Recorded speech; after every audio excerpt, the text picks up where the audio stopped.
Just wrapped up all angles for today. Jenna Belong taking over now. Madlanga Commission, a lot coming out of today. Very, very interesting because we were hearing from arguably the most senior person next to Andrea Johnson, who's now the former head of IDAC. This was Matthew Sesoko.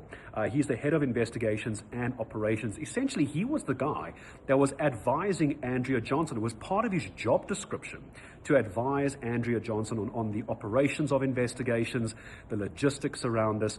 And he was explaining today how he often felt that he was not able to challenge Andrea Johnson, that she was the one who ultimately had the sign off on and the final authority on any of the investigations. And the commission is even asking him, but if you were the person advising and you didn't do it, there's no record of you pushing back against any questionable investigations, any investigations that didn't form part of the IDAC mandate, that you, in fact, this was from Commissioner Khumalo to Sesoko, saying that you were actually then part of the problem.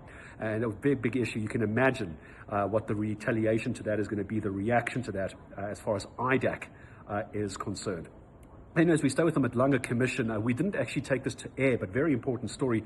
President Ramaphosa has received the second interim report from the Madlanga Commission. Big names have been implicated in this. The report recommends, listen to this, disciplinary action and criminal investigation against Lieutenant General Shadrack Sibiya. Remember Witness G, that is another one. Sergeant Fani Nkosi and political fixer Brown Mkhwanazi. All of them have been flagged for further action as a result of the Madlanga Commission. Remember, the final report will be coming out in November.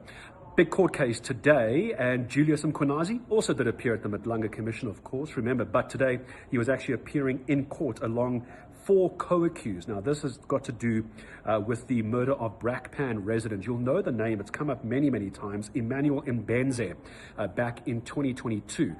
They were arrested yesterday. They appeared in court today in Brakpan for a Schedule 6 offence.